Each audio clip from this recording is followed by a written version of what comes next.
Bajaron los asirios como al redil el lobo. Brillaban sus cohortes con el oro y la púrpura.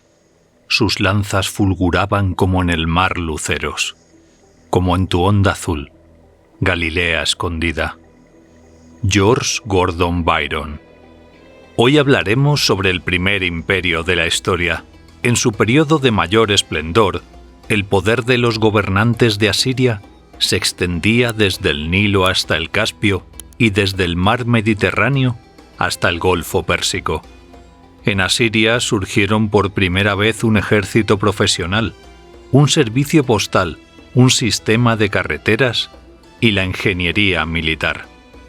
Las instituciones estatales y los métodos de gestión de grandes territorios que inventaron los asirios fueron utilizados de una manera u otra por todos los imperios, desde el aqueménida hasta el otomano. Los asirios son un pueblo semita. Hace mucho tiempo, sus antepasados vivían en la península arábiga. En aquel entonces no era un desierto, sino una sabana. Sin embargo, en la segunda mitad del tercer milenio antes de nuestra era, el clima comenzó a cambiar, y Arabia se fue convirtiendo gradualmente en un desierto. Esto provocó grandes migraciones de tribus semitas hacia el norte. Una parte de ellas se estableció en el territorio de la península del Sinaí, Palestina y el Levante. Otra parte lo hizo en la región Entre Ríos. A esta rama de los pueblos semitas se les conoce como acadios. En Mesopotamia, los acadios se mezclaron con los sumerios, aprendiendo mucho de ellos. Los primeros asentamientos de los futuros asirios surgieron en el curso medio del Tigris, siendo Nínive, Erbil y Ashur los más destacados.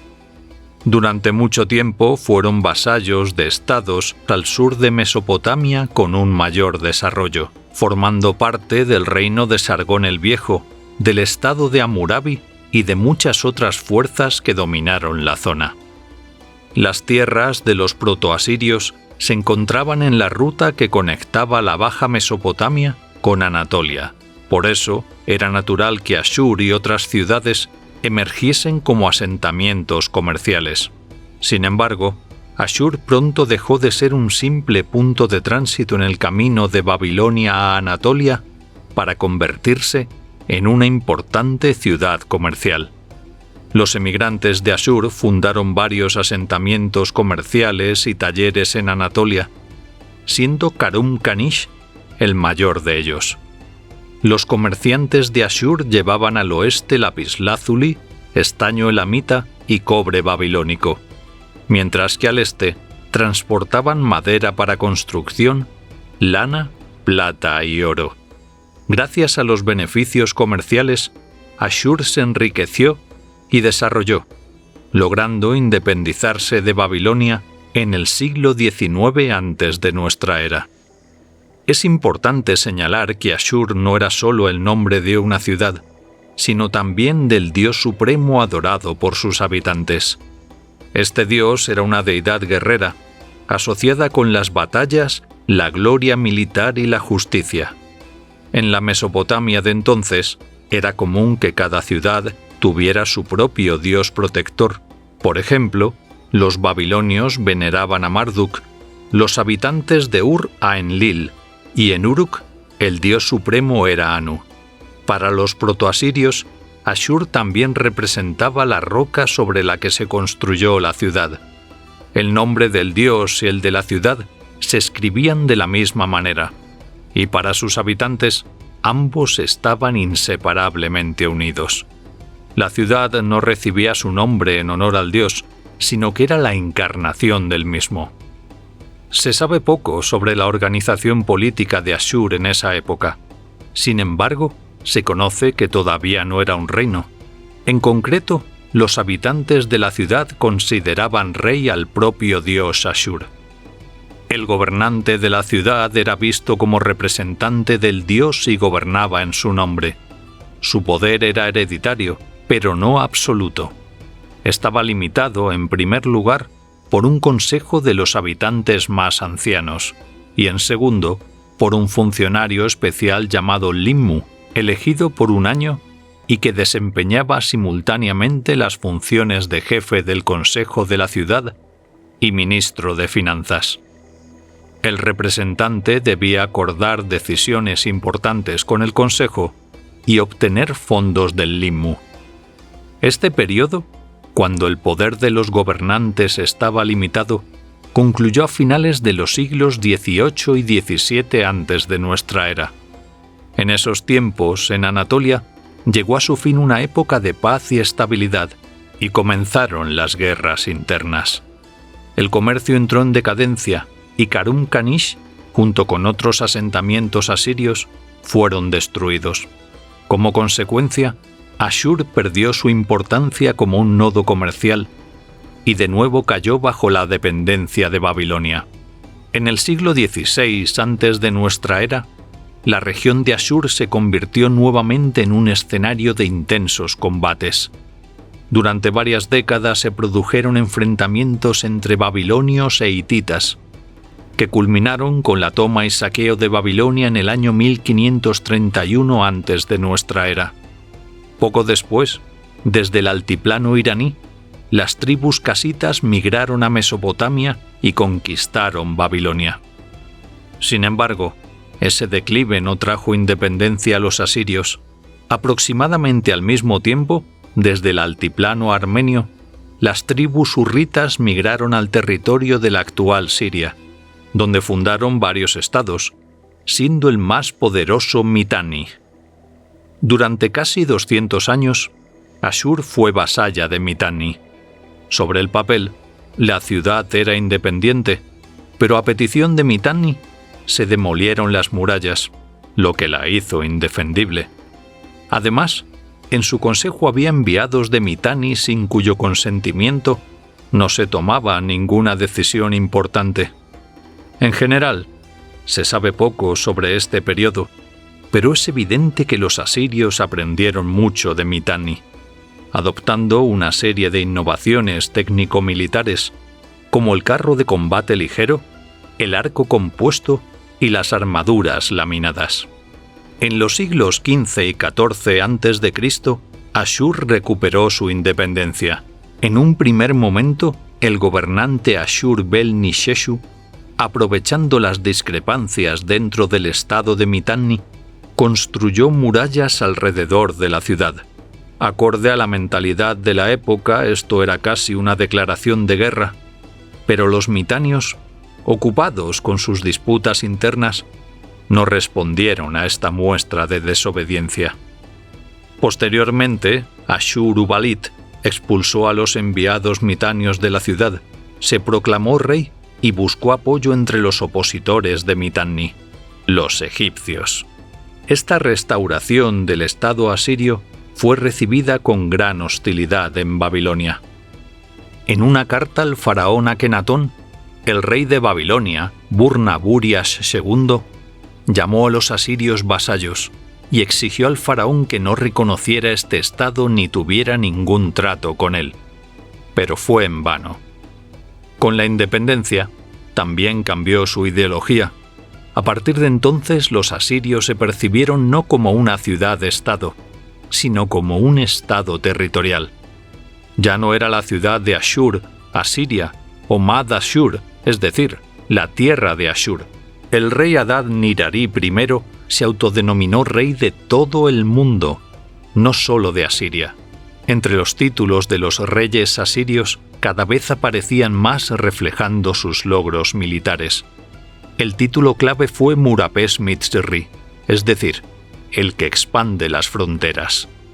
Los asirios creían que el dios Ashur era la fuente del orden supremo del mundo, y su estado, la tierra de Ashur, era la concentración de la ley divina en medio del caos.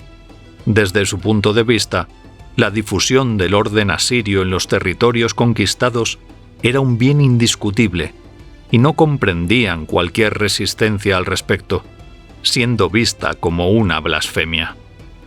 La religión asiria también se transformó. El papel del dios Ashur creció constantemente. De ser el dios protector de la ciudad, se convirtió en el dios que regía sobre todos los demás. y si Ashur era el dios de los dioses, entonces era completamente lógico, según los asirios, que su rey fuera el rey de los reyes terrenales y gobernara sobre todos los pueblos. Los reyes de Asiria veían el engrandecimiento de su reino como una misión, el cumplimiento de la voluntad divina, y las guerras de conquista eran constantes. En particular, contribuyeron al declive y desaparición del estado de Mitanni.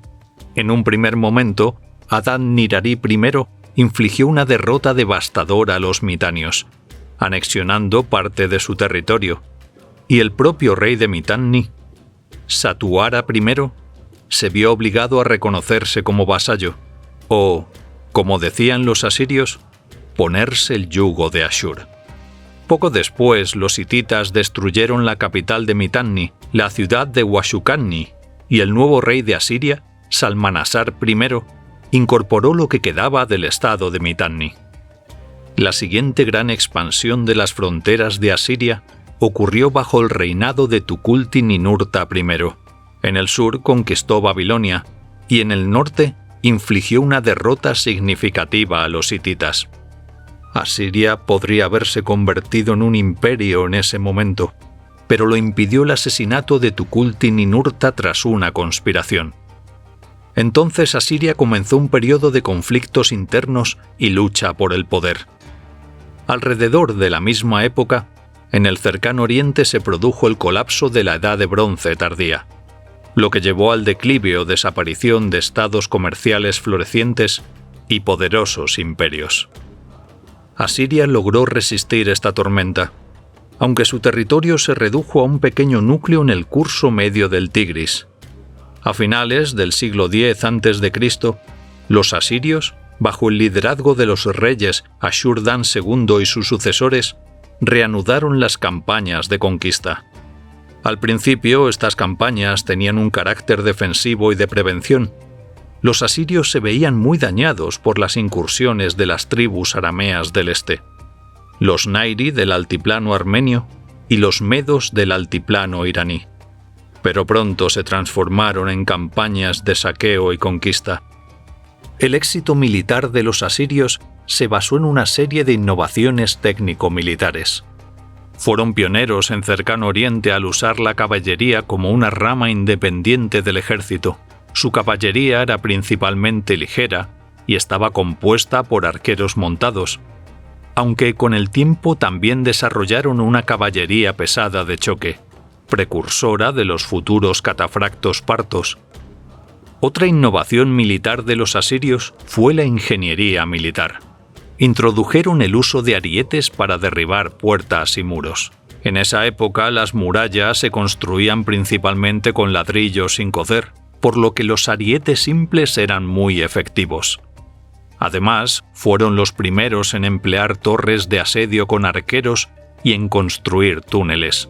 Si antes el principal método para tomar una ciudad era el asedio, que se prolongaba hasta que el hambre obligaba a los defensores a rendirse, los asirios aprendieron cómo asaltar incluso las fortalezas más inexpugnables. Otro invento de los asirios fue la creación de un servicio postal, algo que les permitió establecer administraciones territoriales en las tierras conquistadas.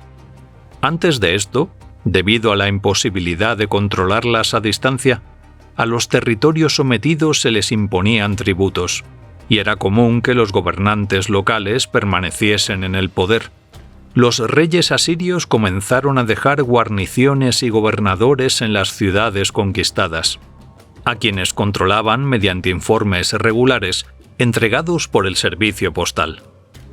Para el rápido traslado de tropas y una comunicación postal fluida, los asirios fueron los pioneros en la construcción de un sistema ramificado de caminos pavimentados. Todas estas innovaciones, junto con el equipamiento del ejército, la construcción a gran escala y el mantenimiento del aparato burocrático, requerían enormes recursos, lo que representaba un problema debido a la ausencia de un sistema tributario entre los asirios. La solución fue convertir la guerra en una guerra permanente. Así surgieron las campañas anuales de conquista y saqueo. Su objetivo era tanto expandir las fronteras del imperio como saquear al máximo las tierras ocupadas. Estas campañas alcanzaron su mayor éxito durante el reinado del rey Ashurnasirpal II. Sus expediciones se caracterizaron por una crueldad increíble, incluso para los estándares de la época. Así describe una de sus victorias. Tomé la ciudad y maté a muchos guerreros. Tomé todo lo que se podía tomar. Corté las cabezas de los combatientes y construí frente a la ciudad una torre con cabezas y cuerpos, otra torre de personas vivas.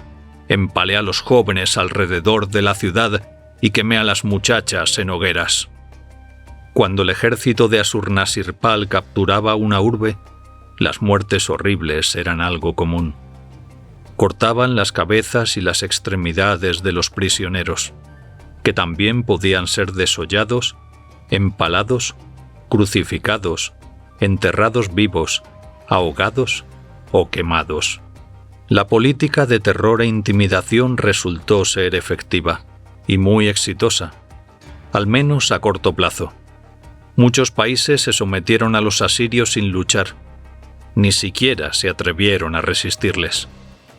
Así es como, por ejemplo, Salmanasar III describe una de esas victorias. El miedo y el pánico que mi señor Ashur les provocaba sometió a los habitantes de la ciudad cuando con mi ejército llegué a sus murallas. Su rey se postró a mis pies sometiéndose. Acepté el gesto y le perdoné la vida. Impuse para siempre sobre él el pesado yugo de mi poder y tomé a su familia e hijos como rehenes. Sin embargo, a largo plazo, esa política de terror provocó que todos los pueblos circundantes comenzaran no solo a temerles, sino que incitó un odio feroz a los asirios. Y aunque los sucesores de Ashurnasirpal no fueron tan crueles, no pudieron librarse de esa reputación de asesinos despiadados y torturadores. La política de terror tenía como objetivo paralizar la resistencia, pero produjo el resultado opuesto. Tan pronto como comenzaron las disputas internas en Asiria, varios pueblos se levantaron en su contra. En el norte, quienes sufrían las incursiones saqueadoras de los asirios se unieron en un nuevo estado, Urartu. En el oeste, surgieron dos fuertes alianzas de tribus arameas. Las rebeliones contra el dominio asirio en Babilonia eran constantes. A largo plazo, esta política de guerra interminable fue la causa del declive de Asiria. Los territorios saqueados y los asentamientos destruidos, con una población casi exterminada, no generaban ganancias. El comercio decayó. Los gobernadores de las provincias se volvían cada vez más incontrolables e intervenían en la lucha por el poder en la metrópoli. Las guerras continuas y las disputas internas llevaron al colapso económico y a la pérdida de prácticamente todos los territorios conquistados. A finales del siglo IX, el rey Shamshi-Adad V controlaba solo la capital y un pequeño territorio a su alrededor. Asiria fue rescatada de ese declive por Tiglat-Pileser III, quien llegó al poder en el año 745 a.C. como resultado de un golpe militar. Al ascender al trono, implementó una reforma del ejército que le permitió fortalecerlo significativamente. Si antes estaba compuesto por una milicia de ciudadanos libres, cada uno de los cuales se proveía de armas y armaduras, bajo su mando, Asiria contó con un ejército profesional. Comenzó a reclutar campesinos empobrecidos y a armarlos con recursos del Estado. Introdujo entrenamientos constantes para los soldados y una disciplina estricta. También implementó la división del ejército en ramas como carros, caballería, infantería ligera y pesada y tropas de ingenieros. Para asegurar la financiación del ejército y la estabilidad del Estado, Tiglat-Pileser llevó a cabo una reforma fiscal y administrativa. En primer lugar, impuso nuevos impuestos y obligaciones a campesinos y artesanos, y para evitar la amenaza de que los gobernadores provinciales se convirtieran en señores independientes, aumentó el número de provincias reduciendo su tamaño. y en segundo lugar, comenzó a nombrar exclusivamente eunucos como gobernadores. Estos no podían tener hijos y, por lo tanto, no tendrían la tentación de fundar su propia dinastía. Al fortalecer el ejército y la estabilidad interna del Estado, Tiglat-Pileser III inició guerras de conquista. Sin embargo, los asirios adoptaron un enfoque diferente hacia las tierras conquistadas. Para quebrar completamente la voluntad de resistencia de los pueblos sometidos, implementaron una política conocida en asirio como Nasau, es decir, desarraigo.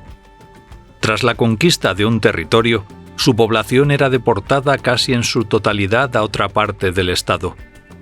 En lugar de los desplazados, se trasladaban prisioneros de otras regiones al área liberada.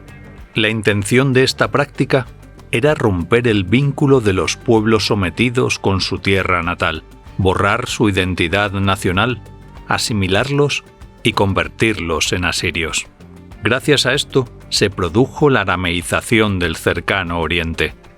Si antes las tribus arameas vivían compactadas en el territorio de la actual Siria, después de las migraciones masivas, los arameos se dispersaron por diferentes regiones del estado asirio y gradualmente su idioma, y no el asirio, se convirtió en la lengua franca del cercano Oriente.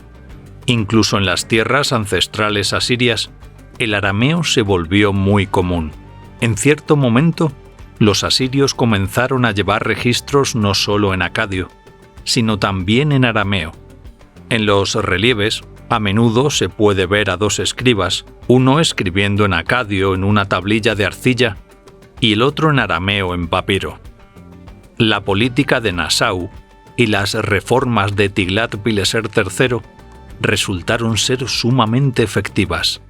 En el año 745 a.C., Tiglat-Pileser asistió al rey babilonio Nabonásar en su lucha contra las tribus caldeas y el reino de Elam. Como resultado, el rey babilonio se convirtió en su vasallo, y Tiglat-Pileser asumió el título de rey de Sumer y Akkad. Posteriormente, emprendió una campaña hacia el este, sometiendo a las tribus medas que habitaban el altiplano iraní. Al poner a prueba su renovado ejército en combate, Tiglat-Pileser se enfrentó al estado más poderoso del cercano Oriente, Urartu, gobernado por el rey Sardur II. Los urartianos formaron una alianza militar con varios estados sirio-hurritas y tribus arameas. Juntos representaban una fuerza formidable que suponía un reto importante para el ejército asirio reformado. En el año 743 a.C., tuvo lugar la batalla de Arpad, donde los asirios se enfrentaron a los urartianos y sus aliados. Los asirios obtuvieron una victoria tan decisiva y convincente que muchos estados de Siria y el Levante reconocieron inmediatamente el poder de Ashur sin necesidad de luchar, y le pagaron tributo. En el año 735 a.C., Asiria infligió una derrota contundente a Urartu. Tiglat-Pileser con su ejército llegó hasta Tushpa, la capital del reino enemigo, a orillas del lago Van. Los asirios lograron abrirse paso tras las murallas de la ciudad y destruyeron la parte baja, pero la ciudadela, situada sobre un acantilado escarpado, permaneció inexpugnable. A pesar de que el estado de Urartu resistió después de este encuentro, comenzó a experimentar una crisis interna y durante muchos años no pudo desafiar a Asiria. En el año 732 a.C., Tiglat-Pileser partió otra vez hacia el cercano Oriente. Allí conquistó Damasco, y las ciudades-estado fenicias reconocieron el poder de Ashur, redimiéndose con enormes tributos. Por ejemplo, Tiro pagó 4,5 toneladas de oro. Israel y Judá también fueron convertidos en reinos clientes. La campaña de Tiglat-Pileser en el cercano Oriente culminó en la frontera con Egipto, cuando los asirios tomaron la capital filistea, Ascalón. Al año siguiente, Tiglat-Pileser regresó a Babilonia, donde nuevamente derrotó a los caldeos, capturando a 154.000 prisioneros. En el año 729 a.C., unió a Siria y Babilonia al coronarse como rey de Babilonia. Así, en solo 15 años, Asiria conquistó todo el cercano Oriente, desde el lago Van hasta Egipto y desde el Golfo Pérsico hasta el mar Mediterráneo, dando origen al llamado Imperio Neoasirio. Los sucesores de Tiglat-Pileser, Salmanasar V, Sargón II, Senaquerib y Asaradón, continuaron con la política expansionista. Asiria alcanzó su máxima extensión a principios del siglo VII a.C. Conquistó Egipto, Elam y Chipre, sometió las ciudades fenicias rebeldes, Urartu se retiró hacia el norte y en el oeste capturó vastos territorios en Anatolia. En el año 689 a.C., durante la represión de otra revuelta, Senaquerib destruyó Babilonia por completo. Trasladó a sus habitantes, llevó las estatuas de los dioses a Nínive e inundó el lugar donde estaba la ciudad con las aguas del Éufrates. Sin embargo, su sucesor, Asaradón, la reconstruyó. Bajo su reinado, el imperio alcanzó el cénit de su poder. El dominio de los reyes asirios no conocía límites. Todos los pueblos del cercano Oriente se inclinaban ante ellos. Era difícil imaginar que en solo 100 años no quedaría rastro de la gran Asiria. Pero así fue. En el año 672 a.C., Asaradón nombró a su hijo Asurbanipal como heredero. Toda la nobleza de Asiria le juró lealtad, pero la nobleza de Babilonia se negó a hacerlo. La situación casi deriva en un motín. Para evitar la desestabilización del Estado, Asaradón decidió dividir el reino en dos. Legó el trono de Asur a Asurbanipal y el reino de Babilonia a su otro hijo, Shamash-shum-ukin. Esta decisión fue bien recibida por la nobleza babilónica, ya que la madre de éste era Babilonia. Sin embargo, en Asiria, la decisión se recibió con escepticismo. Se ha conservado una tablilla con la apelación del sacerdote de la corte y astrólogo Adad-shumu-usur a Asaradón. Has vestido a uno de tus hijos con ropajes reales y le has otorgado la autoridad del país de Ashur. Has designado a tu hijo mayor para que reine en Babilonia. Entonces, mi rey, lo que has hecho con los jóvenes reyes no es bueno para el país de Ashur. Las palabras de Adad-shumu-usur resultaron proféticas. En el año 669 a.C., Asaradón murió y el poder pasó a sus hijos. A pesar de que formalmente Shamash-shum-ukin se convirtió en el rey de Babilonia, el poder real seguía perteneciendo a Asurbanipal. En Babilonia aún permanecía una fuerte guarnición asiria que no obedecía a Shamash-shum-ukin, y Asurbanipal continuó ofreciendo sacrificios a los dioses babilónicos, algo que, según la tradición, solo el rey babilonio tenía derecho a hacer. Durante un tiempo reinó la paz entre los hermanos, y durante ese periodo, el imperio asirio, a primera vista, se fortaleció aún más. El antiguo enemigo, el estado de Urartu, se convirtió de facto en un estado cliente que protegía las fronteras del norte de Asiria de las belicosas tribus cimerias. En el oeste, el reino de Lidia se transformó en vasallo. En el sur, en el año 653, los asirios derrotaron a Elam. La cabeza decapitada del rey elamita Tiumán se exhibió en el jardín del palacio real de Asurbanipal en Nínive. No obstante, Shamash-shum-ukin aspiraba a la completa independencia de Babilonia respecto a Asiria, y en secreto estaba formando una alianza anti-asiria. A esta se unieron los principados caldeos, los elamitas, los persas, los medos, los árabes, Egipto y Lidia. Es interesante que la contrainteligencia asiria descubriera a tiempo la conspiración de Shamash-shum-ukin. En el archivo real de Asurbanipal se encontraron tablillas de arcilla con informes sobre actividad diplomática sospechosa. Sin embargo, estos informes no se tuvieron en cuenta. En la primavera del año 652 a.C., Shamash-shum-ukin inició una rebelión, pero los insurgentes no lograron actuar unidos. Egipto no brindó ninguna ayuda a los rebeldes. Lidia, que en ese momento fue atacada por los cimerios, se retiró rápidamente. Los demás actuaron sin coordinación. Utilizando el principio romano de divide y vencerás, los asirios derrotaron a los pueblos rebeldes uno a uno. En otoño del año 648 a.C., Babilonia fue conquistada. Shamash-shum-ukin, para evitar ser capturado con vida, se suicidó junto a su esposa y sus seguidores más cercanos. Los asirios sometieron la ciudad a una destrucción total y trataron con extrema crueldad a la población. A los rebeldes se les arrancó la lengua y les amputaron las extremidades. Sus cuerpos mutilados se convirtieron en alimento para perros y cerdos. Tras esto, los asirios sofocaron sucesivamente la rebelión de los caldeos, destruyeron definitivamente el estado elamita y se enfrentaron a los árabes. Asurbanipal celebró un triunfo impresionante.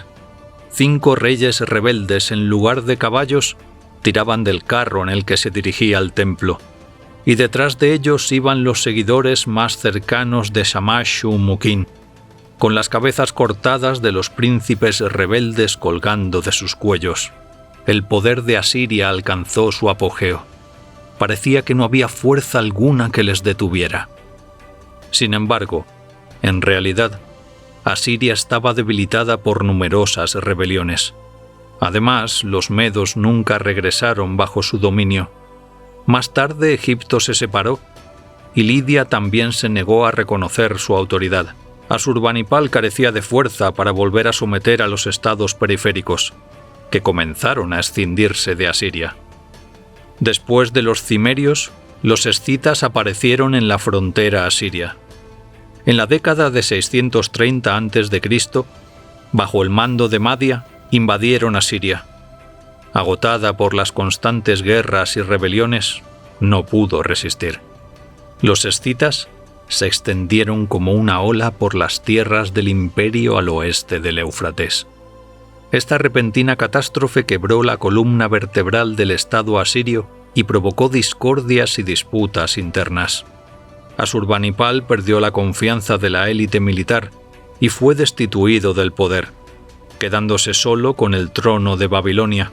A su muerte, en el año 627 a.C., se desencadenó una guerra civil entre sus hijos y generales, el comienzo de un rápido colapso del estado asirio. Las provincias se separaron una tras otra. Elam proclamó su independencia. En Babilonia, el príncipe caldeo Nabopolassar ascendió al poder, se declaró independiente e inició una guerra de liberación. En el año 619 a.C., Nabopolassar logró liberar completamente a las tierras de Babilonia del dominio asirio. Mientras tanto, Egipto regresó al cercano oriente, capturando Canaán, el Levante y Siria, emancipadas tras la invasión escita. Los asirios no contaban con fuerzas suficientes para enfrentarse a la creciente Babilonia, y el rey Sinsharishkun formó una alianza antibabilónica con Asiria, Urartu, Manea y Egipto. Pero esto ya no pudo salvarles. Nabopolassar derrotó a la coalición. Al mismo tiempo, el rey medo Ciáxares invadió Asiria. 2 ejércitos, desde diferentes frentes, se apresuraron hacia Ashur. Los medos llegaron primero, tomaron la ciudad por asalto y la destruyeron. En las ruinas de Ashur, envueltas en llamas, Ciáxares y Nabopolassar formaron una alianza. En el año 612 a.C., la capital de Asiria, Nínive, fue sitiada, y tras 3 meses de asedio, cayó en manos de los invasores. El rey Sinsharishkun murió durante el asalto. Los restos de los ejércitos asirios, con el respaldo de los egipcios, continuaron resistiendo en la ciudad de Harrán. El último monarca de Asiria, Ashur-uballit II, no logró restaurar el estado asirio. En 610 a.C., los medos capturaron Harrán. y al año siguiente Nabopolassar derrotó a los remanentes de las fuerzas egipcio-asirias en la región. Así concluye la historia del Imperio Asirio, el primer imperio de la humanidad.